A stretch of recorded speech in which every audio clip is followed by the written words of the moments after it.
Her history and alarming connections are mostly unknown to the American people. Who is Huma Abedin? What do we know about Hillary Clinton's #1 aide and sidekick for 20 years? Hillary spoke at Huma's wedding saying, "If I had a second daughter, it would be Huma."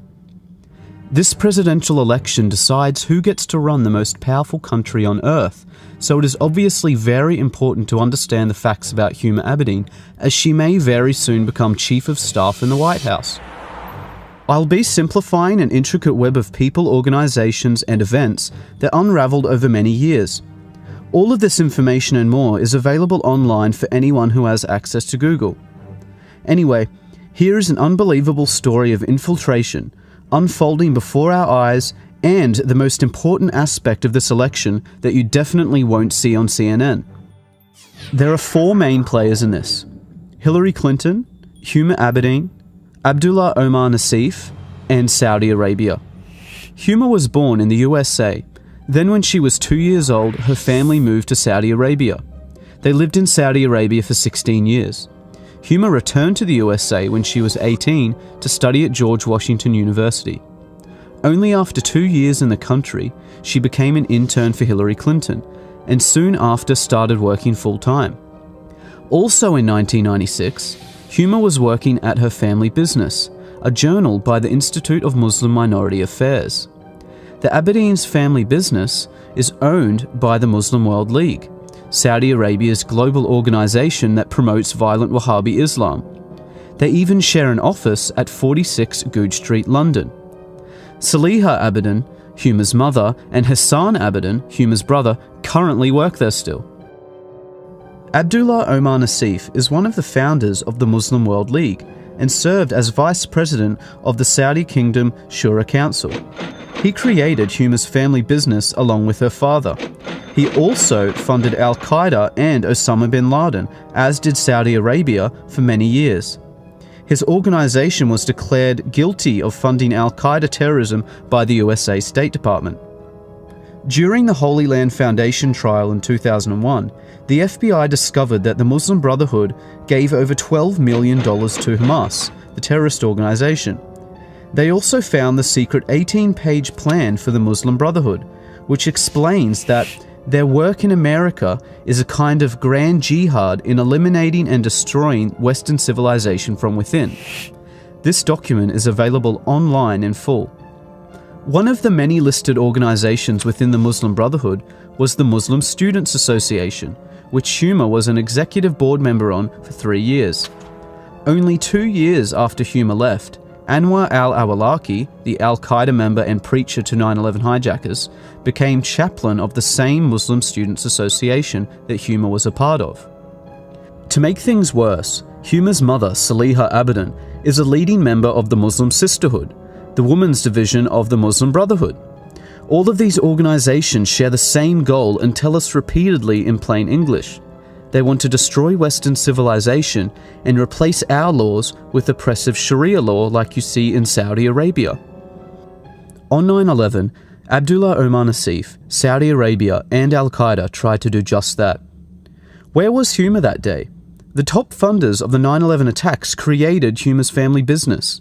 Huma was officially working for the terrorists and Hillary Clinton the day those towers fell. Huma Abedin has never come forward with any information about her Saudi co-workers. Absolutely none of Huma's connections were mentioned by her during the investigations into 9/11. She has made no mention of her relationship to Abdullah Omar Nassif, the Muslim World League, Muslim Brotherhood, or her current status at her family business, which could be of unimaginable assistance to the FBI and the CIA. Huma's mother still works for the Muslim World League, yet Huma has made no effort to distance herself from her mother or her radical views. Saliha Abedin is a leading Sharia activist who has, for example, published a book called Women in Islam that claims secular man-made laws enslave women. It supports female genital mutilation, the death penalty for leaving Islam, the legal subordination of women, and the participation of women in violent jihad. Hillary Clinton has flown to meet with Saliha Abedin many times. Huma says that her mother considers her to be a big deal and is proud of her. Huma's absolute silence on all questions regarding her extremist ties says far too much. How can someone with such close links to terrorism be allowed access to our top-secret information and have security clearances? Especially since it was found that Huma was accessing Hillary Clinton's emails and physical documents. The Clinton Foundation received over $25 million from Saudi Arabia, and they also funded 20% of her election campaign. Saudi Arabia's massive influence on the Clintons and Obama administration has not gone unnoticed. The damaging results of Islamist influence on the USA and Europe is worthy of another dedicated report, as this is just the tip of the corrupt iceberg. But you can no longer deny that Hillary Clinton is actively working with a global movement whose goal is to destroy Western civilization, just for the selfish benefit of money and power.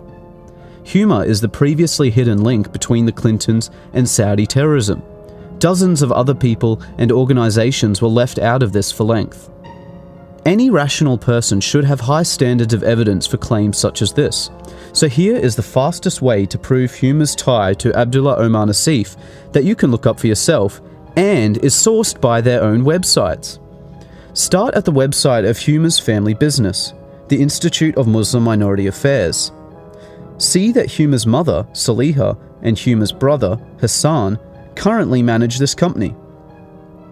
Now go to the website for the Muslim World League, owned by Saudi Arabia and Abdullah Omar Nassif. Note the address is listed by their website, 46 Goodge Street, London. Now, back to Huma's family business. If you scroll down, you see that same address, 46 Goodge Street, London. Clearly anyone can prove in seconds that Huma's family business is owned by Saudi Arabian terrorists. Their own websites make no secret of this fact. There are no more excuses for Huma's silence. She has had years of opportunities to distance herself from terrorists and radical views, but would rather simply hide. The American people demand an explanation from Huma Abedin and Hillary Clinton before the election. One simple, straightforward question needs to be answered. Did Abdullah Omar Nassif create your family business, and were you working with him in any capacity on September the 11th, 2001?